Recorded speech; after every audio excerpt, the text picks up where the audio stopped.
Baik, Assalamualaikum warahmatullahi wabarakatuh. Perkenalkan, nama saya Lusanto, saya dari jurusan Teknik Elektro, Universitas Maritim Raja Ali Haji, angkatan 2020. Nah, di video kali ini saya akan menjelaskan bagaimana saya akan menjelaskan uh, di eksperimen satu bahwa kita akan membahas tentang semikonduktor. Nah, semikonduktor ini memang adalah seperti uh, barang-barang elektronika ya, yang biasa itu dia mengalir untuk konduktor dan isolator. Nah, kenapa saya bilang itu semikonduktor itu bukanlah isolator, tapi bahwa saya dia bisa menjadi konduktor karena ada tegangan yang sangat tinggi. Jadi dia itu bentuknya adalah sebenarnya isolator. Dia tidak akan terkena efek konduktor kalau misalnya dia tidak terkena tegangan tinggi. Jadi atau contohlah kita seperti ini, besi uh, contoh seperti kain ini atau ada bahwasanya ya kain ini tidak akan terbakar bahwa jika tidak ada yang namanya panas.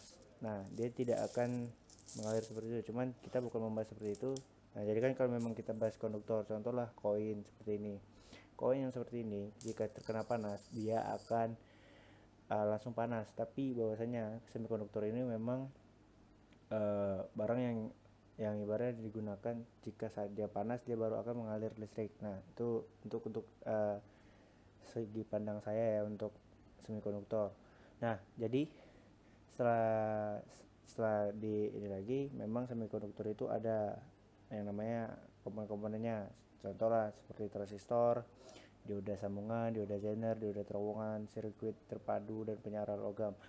Contoh semikonduktor itu kan. Nah, contoh-contoh itu memang seperti itu kayak transistor. Nah, dioda juga, dioda kan memang untuk dioda penyearah lain-lain. Jadi untuk di eksperimen satu ini kita memang banyak membahas tentang dioda ini. Nah, bagaimana bahwa saya yang kita bahas memang kali ini ada dioda. Jadi kita yang digunakan di komputer penerima radio dan memang itu sudah digunakan di segala barang-barang elektronika yang kita pakai sekarang. Contoh seperti saya sedang menggunakan ini saja. Nah, ini kalau misalnya dibilang bisa dari ada komponen-komponen yang ada di dalam adalah dari semikonduktor. Oke. Nah, jadi karena kita tadi membahas dioda, dioda itu memang komponen elektronika ya, tadi sudah saya bilang yang dari bahan semikonduktor juga. Terus memang dia akan menghantar arus listrik ke satu arah, tetapi menghambat arus listrik dari arah sebaliknya. Jadi sebelum saya lanjut, ada yang namanya forward bias dan reverse bias di dalam dioda. Forward bias itu adalah yang satu arah, ibaratnya kita anggap saja kanan dan kiri. Nah, jika kanan dan kiri itu arah forward itu adalah ke kanan, mau reverse itu arahnya sebaliknya atau ke kiri. Nah, itu penjelasan sedikitnya. Tapi bahwasanya kita tidak bisa menjelaskan bahwasanya bentuk dari forward reverse bias itu hanya seperti itu. Karena bentuk yang dari forward sama reverse bias itu memang agak sedikit membingungkan kalau misalnya kita bilang karena dia hanya membalikkan dioda saja. Tapi karena hanya terbaliknya seperti dioda karena dia itu dioda untuk menyearahkan, jadi dia berfungsi seperti itu. Oke, daripada berlama-lama lagi kita langsung saja masuk coba ke eksperimennya. Nah, tadi saya sudah sedikit mencoba, tapi kita akan mencoba lagi di eksperimen ini. Nah, jadi kita tadi sudah mengambil di eksperimennya. Oke. Nah, bahwasanya kita di sini membutuhkan satu yang namanya DC current. Nah, DC di sini kita menggunakan nah DC power. Nah, DC power di sini kita nanti bisa tentukan. Lalu di sini kita juga menggunakan resistor. Resistor yang kita pakai itu adalah 270 ohm. Nah, lalu kita juga menggunakan dioda. Dioda yang di sini kita pakai yang 1N401. Nah, kita melakukan eksperimennya tuh hanya seperti ini. Ini untuk reverse ya.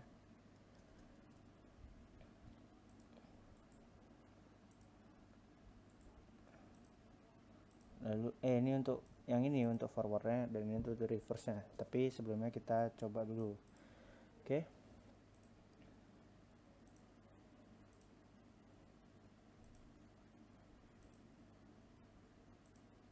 Nah, jadi kita di sini menggunakan untuk mengukur tegangan, lalu di sini untuk mengukur arus. Oke.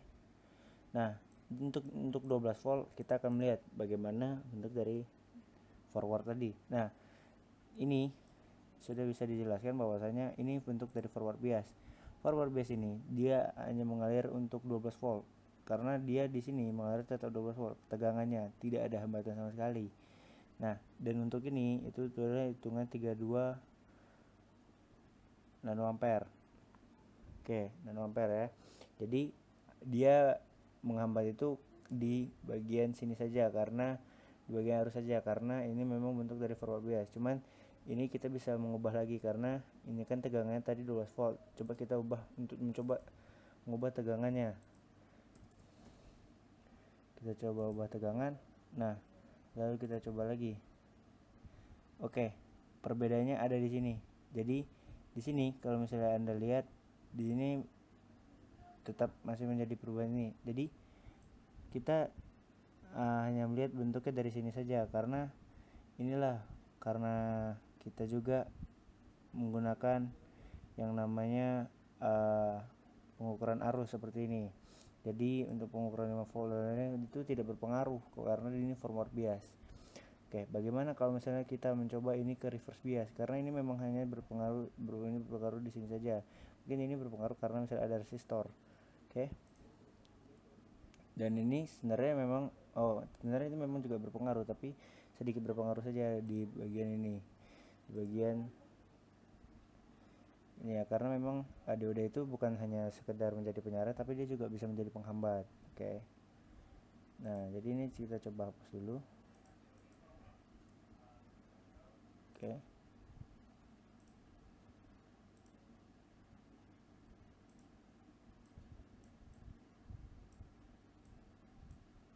Nah, oke. Oh,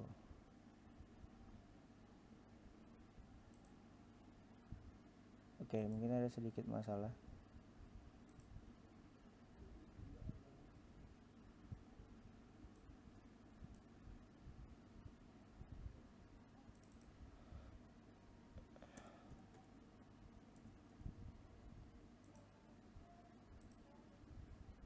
Nah, jadi setelah kita lihat ini sudah menjadi milivolt.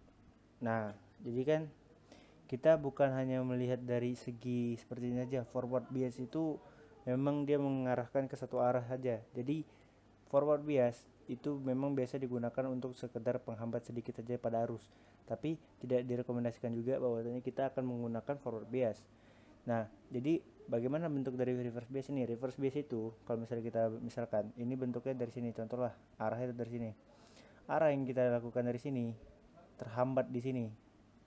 Nah, ketika dia ini ingin mengulang-ulang, ini terjadi namanya pengurangan atau hambatan. Lalu di sini miliampere, tadi nanoampere. Jadi kayak kalau misalnya kita menganalisakan hal-hal yang seperti ini, ya itu seperti itu. Bahwasanya ada yang namanya hambatan, terus akan ada perubahan tegangan dan perubahan arus. Nah, mungkin kalau memang kita menyamakan semuanya, jadi kita tuh sebenarnya tinggal mengubah di sini saja, mengubah di tegangan. Karena kalau misalnya tegangan semakin besar, maka semakin besar pula ininya yang terjadi itu. Contoh, ini sudah menjadi semakin besar kan kalau misalnya kita lihat arusnya. Jadi memang kadang dioda ini kalau setelah kita ukur-ukur, dia tuh memang untuk mengukur tegangan atau lain-lain, dia tuh seperti itu. Cuman kalau yang kita seperti mengukur arus mungkin lebih efektif karena memang mengukur tegangan menggunakan mengukur tegangan dan lain-lain tuh ya memang hasilnya seperti ini gitu, 770 mV ya, karena memang ini adalah reverse bias. Oke, nah reverse bias inilah yang memang menyebabkan arus seperti ini, terus ibaratnya tegangan seperti ini lalu arusnya seperti ini. Oke, mungkin itu saja untuk penjelasan saya tentang forward dan reverse bias pada dioda. Tapi memang ya itulah kesimpulannya yang saya bisa dapatkan. Karena dioda itu untuk penyara arus balik dan penyara arus ya kan. Nah, baiklah itu saja yang bisa saya sampaikan. Lebih kurang kata saya mohon maaf. Saya akhiri dengan wabillahi taufiq wal hidayah. Wassalamualaikum warahmatullahi wabarakatuh.